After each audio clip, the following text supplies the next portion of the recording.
नाज़रीन अस्सलाम वालेकुम। इनसाइड न्यूज़ के नए प्रोग्राम के साथ मैं हूं इब्राहिम राजा और आज हम आपको एग्जेक्टिव ऑर्डर से चीफ जस्टिस साहब की बरतरफ़ी, इस बरतरफ़ी को आखिरी वक्त में नाकाम बनाने, इमरान खान साहब की गिरफ़्तारी के प्लान की अचानक नाकामी, जनाब फैज़ हमीद के मुतल्लिक एक नए और बहुत बड़े इंकशाफ, शहबाज शरीफ पर बराह रास्त तौहीन अदालत, चीफ जस्टिस साहब की जानिब से और सुप्रीम कोर्ट की तरफ से रात को जारी किए गए एक हंगामी हुक्मनामे और इमरान खान साहब के नए सरप्राइज़ के मुतल्लिक 3 बड़ी खबरों और 2 हैरानकुन वाक़यात की अंदरूनी कहानी सुनाएंगे। सबसे पहले आपको चीफ जस्टिस साहब को एग्जेक्टिव ऑर्डर के ज़रिए बरतरफ करने के मुतल्लिक एक बड़ी खबर से आगाह करते हैं। ये आज की एक इंतहाई हसास नोयत की खबर है। इस खबर के 3 नुकात मुख्तसरन आपके सामने रखते हैं। तो मामला यह है कि चीफ जस्टिस को हटाने का तरीकाकार ये है कि सुप्रीम जुडिशल काउंसिल में एक रेफरेंस दायर किया जाए। अब सुप्रीम जुडिशल काउंसिल की जो फॉर्मेशन है ये बहुत ज़्यादा दिलचस्प है और अब से कुछ देर पहले इस पूरी सूरत हाल में यानी चीफ जस्टिस साहब को बरतरफ करने की जो सूरत हाल बनी है इसमें एक बहुत बड़ा ट्विस्ट आया है। सुप्रीम जुडिशल काउंसिल के सरबराह खुद चीफ जस्टिस हैं, उसके बाद सुप्रीम कोर्ट के जो 2 सबसे सीनियर जज साहिबान हैं ये भी सुप्रीम जुडिशल काउंसिल के अरकान हैं और इस वक्त चीफ जस्टिस के बाद सुप्रीम कोर्ट में जो 2 सबसे सीनियर जज साहिबान हैं इनमें एक जस्टिस फ़ाइज़ ईसा हैं जो कि सितंबर 2023 में चीफ जस्टिस बनेंगे। अगरचे अभी से वो चीफ जस्टिस का जो प्रोटोकॉल है वो चीफ जस्टिस का प्रोटोकॉल आप कह सकते हैं कि अमली तौर पर ले रहे हैं। हुकूमत की जानिब से उन्हें आउट ऑफ वे जाकर चीफ जस्टिस का प्रोटोकॉल दिया जा रहा है और वो चीफ जस्टिस के अख्तियारात भी इस्तेमाल कर रहे हैं। उसके बाद जस्टिस तारिक भी इस वक्त सुप्रीम कोर्ट की जो आप ये कह लें कि अगर किसी जज के ख़िलाफ़ रेफरेंस आए तो सुप्रीम जुडिशल काउंसिल के अंदर जो फैसला होना होता है तो वो भी सुप्रीम जुडिशल काउंसिल का हिस्सा है। इस तरह सुप्रीम कोर्ट के 3 जज साहिबान जो हैं ये सुप्रीम जुडिशल काउंसिल का हिस्सा हैं जिनमें चीफ जस्टिस, जस्टिस फ़ाइज़ ईसा और जस्टिस तारिक शामिल हैं। उसके बाद लाहौर हाई कोर्ट के जो चीफ जस्टिस हैं ये भी सुप्रीम जुडिशल काउंसिल का हिस्सा हैं। लाहौर हाई कोर्ट के चीफ जस्टिस के ख़िलाफ़ मरियम नवाज़ ने एक बड़ी घिनौनी किस्म की कैंपेन शुरू कर रखी है। लाहौर हाई कोर्ट के चीफ जस्टिस को वो दामाद चीफ जस्टिस भी कहती हैं, लेकिन बहरहाल अब चूँकि वो सुप्रीम जुडिशल काउंसिल का हिस्सा भी हैं और लगता ऐसा है कि वो चीफ जस्टिस के कैंप में जाएंगे। ये जो एक हम बात कर रहे हैं चीफ जस्टिस की बरतरफ़ी के मामले में जो एक ट्विस्ट आया है तो एक तो अहम फैक्टर ये है कि लाहौर हाई कोर्ट के चीफ जस्टिस भी सुप्रीम जुडिशल काउंसिल का हिस्सा हैं। सुप्रीम जुडिशल काउंसिल के जो 5वें रुकन हैं वो सिंध हाई कोर्ट के चीफ जस्टिस हैं और सिंध हाई कोर्ट के चीफ जस्टिस को सुप्रीम कोर्ट में बतौर जज लाने की एक समरी या आप ये कह सकते हैं कि एक सिफारिश जो है वो जस्टिस फ़ाइज़ ईसा ने कर दी है और जस्टिस फ़ाइज़ ईसा ने चीफ जस्टिस के अख्तियारात इस्तेमाल करते हुए ये कहा है कि सुप्रीम कोर्ट की जो गर्मियों की छुट्टियां हैं उससे पहले पहले पेशावर हाई कोर्ट की जो चीफ जस्टिस हैं, उसके बाद सिंध हाई कोर्ट के जो चीफ जस्टिस हैं, इन दोनों को सुप्रीम कोर्ट में लाया जाए और सुप्रीम कोर्ट में इस वक्त जो जज साहिबान की कुल तादाद 15 है इसको मुकम्मल करके 17 पे ले जाया जाए। और असल प्लान ये है कि चीफ जस्टिस और उनके साथ जो कुल मिलाकर 7 जज साहिबान खड़े हैं यानी एक 8 जज साहिबान का ग्रुप एक तरफ है, 7 जज साहिबान का ग्रुप पीडीएम के मौक़िफ़ की हमायत कर रहा है। तो पीडीएम के जो 7 ऐसे जज साहिबान जो उनके मौक़िफ़ की हमायत कर रहे हैं उनकी स्ट्रेंथ में 2 जजेस का इजाफा किया जाए। तो अब ये जो पूरी सिचुएशन है इसमें सुप्रीम जुडिशल काउंसिल में किसी भी चीफ जस्टिस के ख़िलाफ़ या किसी भी इलेक्शन कमीशन के मेंबर के ख़िलाफ़ या सुप्रीम कोर्ट के किसी भी जज के ख़िलाफ़ जो रेफरेंस आता है यानी जिस जज को उसके ओहदे से हटाना मकसूद हो तो उसका फ़ैसला असल में सुप्रीम जुडिशल काउंसिल करती है। लेकिन अब यहाँ पर एग्जेक्टिव ऑर्डर के ज़रिए चीफ जस्टिस साहब को बरतरफ करने के मुतल्लिक एक बहुत बड़ी खबर आ गई है। इस खबर के आपको 3 नुकात जो हैं वो आपको मुख्तसरन बताते हैं क्योंकि सुप्रीम जुडिशल काउंसिल में किसी रेफरेंस को फिक्स करने का जो समात है, यानी क्या कोई रेफरेंस काबिल समात करार पाएगा या नहीं करार पाएगा, ये अख्तियार भी चीफ जस्टिस के पास है। तो इस हुकूमत को ये पता था कि ये जो हम बोगस तरीन रेफरेंसेस दायर कर रहे हैं चीफ जस्टिस के खिलाफ, जस्टिस मुज़ाहिर नकवी, जस्टिस एजाजुल हसन के खिलाफ, तो ये तो काबिल समात ही नहीं करार पाएंगे। इसलिए अब एक इंतज़ामी हुक्म के ज़रिए चीफ जस्टिस साहब को बरतरफ करने का प्लान सामने आ गया है। इस प्लान के 3 नुकात आपके सामने मुख्तसरन रखते हैं और इस प्लान से आपको पता चलेगा कि पाकिस्तान के अंदर जो सिसिलियन माफिया है ये किस तरह से ऑपरेट कर रहा है। चीफ जस्टिस साहब ने अपने फैसले में अमल दरामद करवाने में जो ताख़ीर की, उसका नतीजा ये निकला कि अब चीफ जस्टिस को बरतरफी का सामना है एक एग्जेक्टिव ऑर्डर के ज़रिए, एक इंतज़ामी हुक्म के ज़रिए।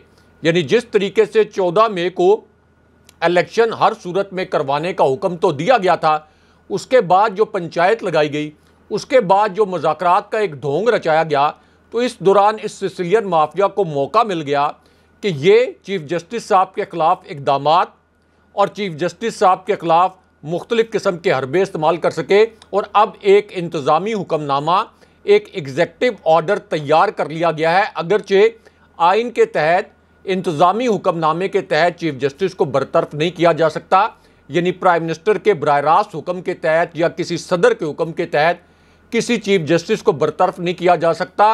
लेकिन हम आपको बता रहे हैं कि एक एग्जेक्टिव ऑर्डर चीफ जस्टिस साहब को बरतरफ करने के मुतल्लिक उसका ड्राफ्ट तैयार कर लिया गया है। इस प्लान के 3 नुकात आपके सामने मुख्तसरन रखते हैं। तो मामला ये है कि जिस तरीके से साबिक चीफ जस्टिस इफ्तिखार मोहम्मद चौधरी की जो बहाली है, ये एक एग्जेक्टिव ऑर्डर से हुई थी। यानी उनको जब उनके ओहदे से हटाया गया था तो साबिक सदर परवेज़ मुशर्रफ ने एमरजेंसी लगाई थी और एमरजेंसी एक आइन शिकनी थी। बाद में साबिक सदर परवेज़ मुशर्रफ को इसके नताइज भी भुगतना पड़े, उन्हें अदालतों के चक्कर भी काटने पड़े। अगरचे चूँकि उनका ताल्लुक़ फ़ौज से था तो इस वजह से उन संगीन तरीन नताइज का उनको सामना नहीं करना पड़ा, लेकिन बहरहाल उन्हें पाकिस्तान में अदालतों के चक्कर ज़रूर काटने पड़े थे। और एक अदालत का जब उन्होंने चक्कर लगाना था तो वहाँ से उन्हें महफूज रास्ता देकर रावलपिंडी में एक जो फ़ौजी हॉस्पिटल है CMH, वहाँ पर मुंतकिल कर दिया गया था। उसके बाद जब जज साहिबान की बहाली के लिए एक लॉन्ग मार्च किया गया था तो एतजाज़ एहसन को गुजरांवाला में उस वक्त के आर्मी चीफ जनरल कियानी ने फ़ोन कॉल की थी और उनको ये कहा था कि ये लॉन्ग मार्च रोक दिया जाए, चीफ जस्टिस को और दीगर जज साहिबान को बहाल किया जा रहा है। आसिफ अली जरदारी की उस वक्त हुकूमत थी, एक मुआहिदा तय हो चुका था। आसिफ अली जरदारी चूँकि धोखाबाजी के और झूठ के माहिर हैं तो उन्होंने उस वक्त एक मशहूर ज़माना या बदनाम ज़माना फ़िक्रा बोला था कि वादे जो हैं वो कोई हदीस नहीं है, इसलिए मैं जजेस की बहाली का वादा पूरा नहीं कर सकता। लेकिन उस वक्त चूँकि जस्टिस इफ्तिखार चौधरी को बहाल करना इस्टेब्लिशमेंट की भी एक ज़रूरत थी, तो इस वजह से उस वक्त ये जनरल कियानी ने फ़ैसला किया कि एक एग्जेक्टिव ऑर्डर के ज़रिए जस्टिस इफ्तिखार चौधरी जो साबिक चीफ जस्टिस हैं उनको बहाल किया जाएगा। अब ये जो पूरी सिचुएशन है इसको आप अपने जहन में रखें और अब आपको चीफ जस्टिस बंदयाल साहब की बरतरफी एक एग्जेक्टिव ऑर्डर और एक इंतज़ामी हुक्मनामे के ज़रिए कैसे प्लान की गई है, इसके जो 3 नुकात हैं ये आपको मुख्तसरन बताते हैं कि क्योंकि चीफ जस्टिस साहब ने अपने पैर पर खुद कुल्हाड़ी मारी है और अपने फैसले में इतनी ताख़ीर कर दी कि सिसिलियन माफिया को अब खुलकर खेलने का मौका मिला।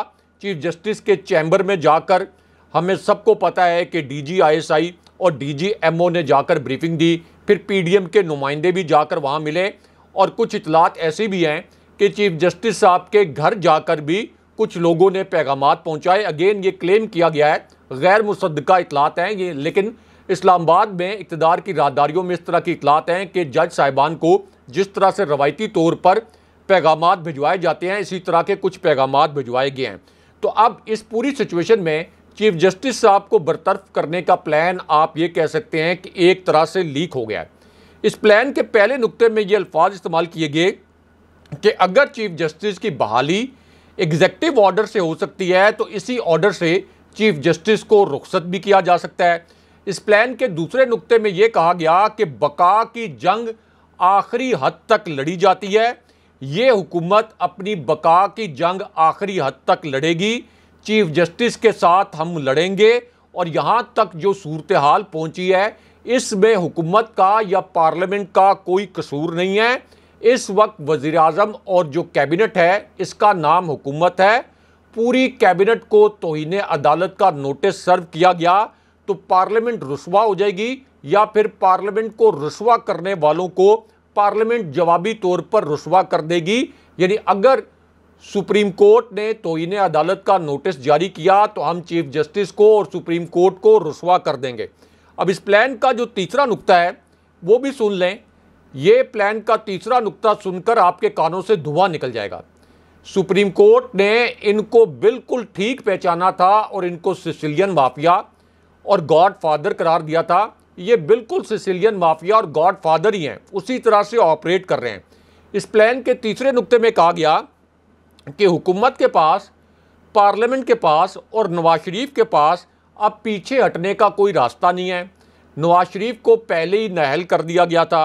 अब अगर शहबाज शरीफ को भी तौहीन अदालत का नोटिस सर्व हो गया, शहबाज शरीफ पर भी तौहीन अदालत लगा दी गई, तो इस पर अगर हमने अमल कर दिया तो नून लीग सियासी तौर पर तबाह हो जाएगी, हुकूमत को भी नुकसान होगा।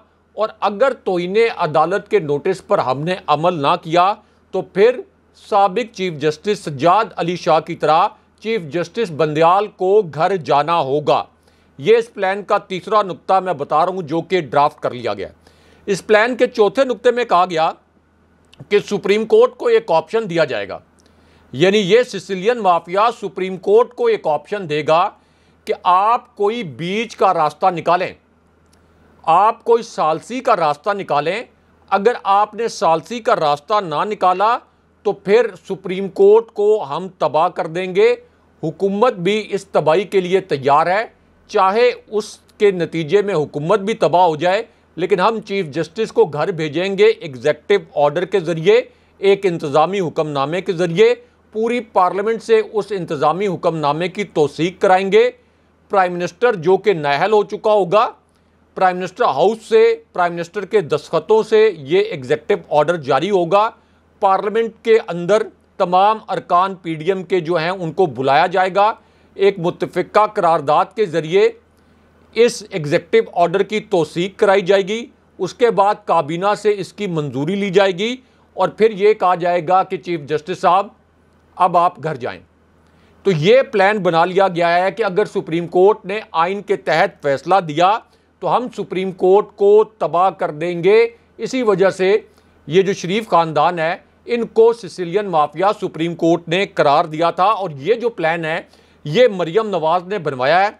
इस पर अमल दरामद की पूरी मनसूबाबंदी कर ली गई है। हतमी तौर पर नवाज शरीफ ने इसकी मंजूरी भी दे दी है।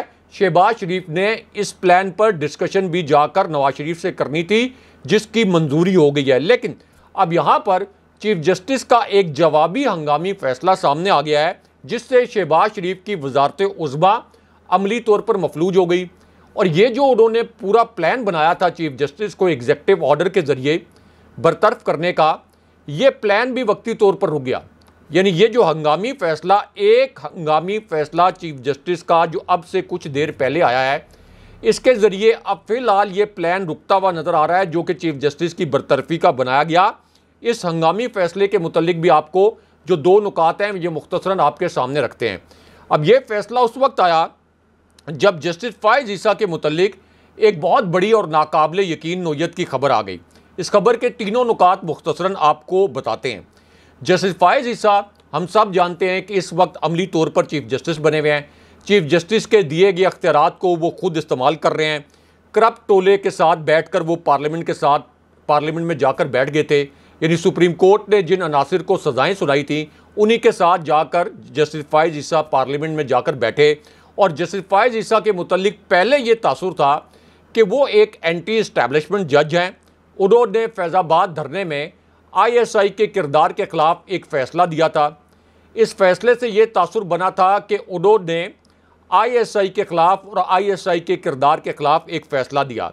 लेकिन अब इंकशाफ ये हुआ कि वो फ़ैसला उन्होंने ISI के ख़िलाफ़ नहीं दिया था, बल्कि नून लीग के हक़ में दिया था क्योंकि अब तो जस्टिस फायज ईसा का कोई एक फैसला भी या कोई एक हुक्मनामा भी आप ये कह सकते हैं कि आइन की बालादस्ती या कानून की बालादस्ती के लिए नहीं आ रहा। तो अब इस पूरी सिचुएशन में जस्टिस फायज ईसा के मुतल्लिक जो नया इंकशाफ हुआ है उसके दो नुकात आपको मुख्तसरन बता देते हैं। ये इंकशाफात इमरान खान साहब ने अब गैर रस्मी गुफ्तगू के दौरान किए और खान साहब से पहला सवाल ये किया गया कि बिलावल जरदारी ने जो दौरा भारत किया है इस पर आपका क्या मौक़िफ़ है। इस पर खान साहब ने कहा कि बिलावल जरदारी और शरीफ ख़ानदान के लिए मसला कश्मीर को अहमियत नहीं रखता, हम तो इस किस्म के यकतरफा दौरे के मुकम्मल तौर पर मुखालिफ हैं। लेकिन उसके बाद खान साहब ने जस्टिस फायज ईसा के मुतल्लिक पहली मरतबा एक बड़ा इंकशाफ किया, क्योंकि एक सहाफ़ी ने यह सवाल किया था कि जस्टिस फायज ईसा के ख़िलाफ़ तहरीक इंसाफ के दौर में जो रेफरेंस आया इससे तो सुप्रीम कोर्ट में एक तकसीम का तासुर उभरा। अब इस पर इमरान खान साहब ने यह पूछा कि आप ये बताएं कि जस्टिस फायज ईसा के ख़िलाफ़ रेफरेंस असल में कहाँ से आया होगा। उसके बाद इमरान खान साहब ने कहा कि जस्टिस फायज ईसा के ख़िलाफ़ रेफरेंस जनाब फैज़ हमीद के भी ऊपर के लेवल से आया था। हमें यह बताया गया था कि नवाज शरीफ गैर कानूनी जायदादों पर सुप्रीम कोर्ट से फारिग हुआ। मैंने खुद भी अपने लंदन फ्लैट की मनी ट्रेल दी। हमें यह बताया गया था कानून सब के लिए बराबर है।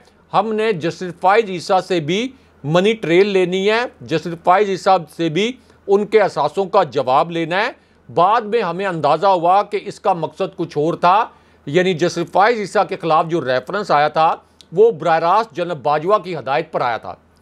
जनाब बाजवा ने वो रेफरेंस दायर करवाया था। इमरान खान साहब ने ये इंकशाफ किया। उसके बाद खान साहब ने कहा कि क्रिकेट में तो मैं 170 तक पहुंचा था, डबल सेंचुरी नहीं हुई थी, लेकिन मेरे मुकदमात में तेज़ी से इजाफा किया जा रहा है। मेरे ख़िलाफ़ मुकदमात की डबल सेंचुरी जल्द मुकम्मल हो जाएगी। उसके बाद खान साहब ने यह इंकशाफ किया कि इस्टेब्लिशमेंट ये कहती है कि आपकी हुकूमत की तालिबान से मुज़ाकरात की पॉलिसी गलत थी, अफ़गान हुकूमत से हमारे मुज़ाकरात जारी थे। तो इस सूरत हाल में TTP वालों को कैसे वापस भेजना है इस पर भी डायलॉग हो रहा था। लेकिन इस दौरान हमारी हुकूमत चली गई और हमारे वज़ीर आला महमूद खान ने वक्त पर बता दिया था कि तालिबान पाकिस्तान में वापस आ रहे हैं। हमने भी बार बार बताया कि तालिबान वापस आ रहे हैं, लेकिन उसके बाद इमरान खान साहब के केसेस के मुतल्लिक एक अजीबोगरीब किस्म का फैसला आया जिसे मीडिया ने दबा दिया, या आप कह सकते हैं कि मीडिया ने इसका ख़ास एंगल जो है इसको डाउन प्ले किया। अब इमरान खान साहब एक ऐसी सूरत हाल में इस्लामाबाद हाई कोर्ट में पेश हुए जब एक और इंटेलिजेंस रिपोर्ट के मुताबिक उनके ऊपर एक और कातलाना हमला हो सकता था। एक कातलाना हमला तो इमरान खान साहब पर पहले हो चुका। इमरान खान साहब का जो फ्रैक्चर है वो दोबारा से ख़राब भी हो चुका था। इसकी medical report Islamabad high court में सबमिट भी हो चुकी थी। इसके बावजूद इमरान खान साहब को पेशी पर आने पर मजबूर किया गया। इमरान खान साहब व्हील चेयर पर अदालत में आए और यहाँ उनको गिरफ्तार करने का पूरा प्लान भी बनाया हुआ था। लेकिन यहाँ पर एक ट्विस्ट आ गया जिसके मुतल्लिक जो है वो ज़्यादा खबरें नहीं चली, क्योंकि ये जो पूरा एक पुरखतर किस्म का माहौल था, जो कि आप ये कह लें कि बोगस तरीन मुकदमात में भी इमरान खान साहब को इस पुरखतर माहौल में आप ये कह लें कि ज़बरदस्ती उनको यहाँ आने पर मजबूर किया गया। तो इमरान खान साहब की कचहरी के जो 2 मुकदमात थे उनमें अबूरी ज़मानत तो मंजूर की गई, अबूरी ज़मानत में इनफैक्ट तोसी की गई, लेकिन कब तक? सिर्फ 9 मई तक। यानी इमरान खान साहब की सिर्फ चंद दिन के लिए अबूरी ज़मानत में तोसी हुई, जबकि 7 मुकदमात में सिर्फ 10 रोज़ के लिए हिफाजती ज़मानत मंजूर की गई। और दूसरी जानिब हमजा शहबाज और शहबाज शरीफ, जिन पर 16 अरब रुपए से ज़ायद की मनी लॉन्ड्रिंग का इल्ज़ाम था, उनको 4-4 माह तक पेशियों से इस्तिस्ना दिया गया। और इसहाक डार और सलमान शहबाज, जिन पर मनी लॉन्ड्रिंग जैसे संगीन तरीन इल्ज़ामात थे, जो इंटरनेशनल लेवल पर भी संगीन तरीन जुर्म है, उनको लंदन से फ्लाई करने से पहले पाकिस्तान में हिफाजती ज़मानतें मिल गई थी। तो चीफ जस्टिस साहब, ये आपका अदालती निज़ाम। फिर आप पूछते हैं कि हमारा अदालती निज़ाम दुनिया में 136वें नंबर पर क्यों है। लेकिन अब यहाँ पर शहबाज शरीफ की न्यायाली और चीफ जस्टिस साहब के एक हंगामी फैसले के मुतल्लिक सबसे बड़ी और अहम नोयत की खबर आ गई है, और एक हंगामी नोयत का हुक्मनामा अब से कुछ देर पहले जारी किया गया है। इस हुक्मनामे की वजह से अब शहबाज शरीफ की जो वजारत उज़्मा है ये आप कह सकते हैं कि अमली तौर पर ख़त्म हो गई है, और शहबाज शरीफ के लिए ये हुक्मनामा तबाहकुन साबित हुआ है। वो शहबाज शरीफ जो इस वक्त सरकारी वसाइल पर बरतानिया के 6 दिन के दौरे पर हैं। इनमें से एक दिन ऐसा है जिसमें उन्होंने एक शाही तकरीब में शिरकत करनी है और बाकी 5 दिन सरकारी वसाइल पर वो नवाज शरीफ के साथ मशावरत करेंगे। यानी वो नवाज शरीफ जिन्हें सुप्रीम कोर्ट से सज़ा हुई, अदालतों ने इश्तारी मफरूर करार दिया, यूके के अखबारात में उनके मफरूर होने के उनके इश्तिहारात शाया हुए। अब उनसे सरकारी वसाइल पर 5 दिन तक शहबाज शरीफ जो हैं वो मशावरत करेंगे। लेकिन एक तरफ तो वो बरतानिया में है और दूसरी जानिब चीफ जस्टिस साहब का एक हंगामी हुक्मनामा जो सामने आया है, इसके 3 नुकात आपको मुख्तसरन बताते हैं, क्योंकि इस हुक्मनामे ने शहबाज शरीफ के लिए एक बहुत बड़ी मुश्किल खड़ी कर दी है।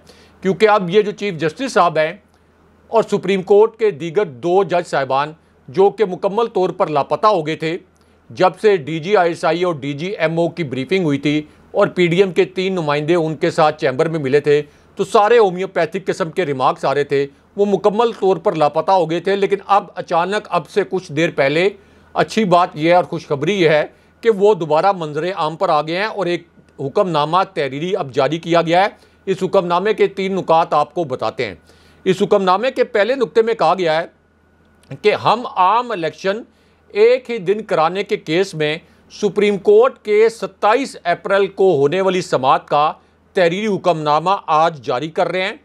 सुप्रीम कोर्ट की जानिब से 3 सफ़ात पर मुश्तमिल ये तहरीरी हुक्मनामा जारी किया गया। हुक्मनामे के दूसरे नुक्ते में कहा गया कि अटॉर्नी जनरल ने हुकूमत और अपोजिशन के दरमियान राब्तों से आगाह किया। फारूक एच नाइक ने चेयरमैन सेनेट के किरदार से अदालत को आगाह किया। इस तहरीरी हुक्मनामे के तीसरे नुक्ते में कहा गया कि सुप्रीम कोर्ट ने सियासी जमातों को मुज़ाकरात की कोई हदायत नहीं की। सियासी जमातों की जानिब से मुज़ाकरात उनकी अपनी कोशिश थी। सुप्रीम कोर्ट का 14 मई को इलेक्शन कराने का हुक्म बरकरार है। अब इस तहरीरी हुक्मनामे में जो अब से कुछ देर पहले जारी किया गया है, इसमें यह कहा गया है कि सुप्रीम कोर्ट का 14 मई का इलेक्शन कराने का हुक्म बरकरार है। यानी PTI ने इस मुज़ाकरात के मुतल्लिक जो रिपोर्ट जमा कराई कि हुकूमत एक दिन सूबाई असम्बली और कौमी असम्बली के इलेक्शन कराने के लिए तारीख नहीं दे रही, तो उसके बाद अब ये बहुत बड़ा फ़ैसला आया है कि 14 मई का जो इलेक्शन कराने का हुक्म है वो बरकरार है। और उसके बाद एक और बहुत बड़ा फ़ैसला सुना दिया चीफ जस्टिस साहब ने, और वो फ़ैसला ये है कि सुप्रीम कोर्ट अब यही जो केस है, यानी मुल्क भर में एक साथ इलेक्शन कराने का जो केस है, ये अब कल सुनेगी। कल 11:30 बजे इसकी दोबारा से समाअत होगी। चीफ जस्टिस उमर अता बंदयाल इस बेंच की सरबराही करेंगे। जस्टिस एजाजुल हसन और जस्टिस मुनीब अख्तर इस बेंच में शामिल होंगे। PTI की ऑलरेडी एक रिपोर्ट जमा हो चुकी है कि मुज़ाकरात ख़त्म हो चुके हैं। अदालत ये कह चुकी है कि 14 मई को इलेक्शन कराने का हुक्म बरकरार है। अब इस पूरी सूरत हाल में एतजाज़ हसन, सलमान अकरम राजा, ख्वाजा हारिस और जो चोटी के मारीन हैं, उनका ये कहना है कि अब ये जो कल समाअत होनी है 11:30 बजे, अब तो सुप्रीम कोर्ट के पास किसी सूरत कोई ऑप्शन नहीं है कि वो आइन से बाहर जाए और हर सूरत में शहबाज शरीफ पर तौहीन अदालत लगेगी। हर सूरत में शहबाज शरीफ की नैली होगी और अगर शहबाज शरीफ की नैली ना की गई तो इसका मतलब ये होगा कि चीफ जस्टिस साहब ने और सुप्रीम कोर्ट के इन 2 जज साहिबान ने समझौता कर लिया है। अगले प्रोग्राम तक के लिए खुदा हाफिज़।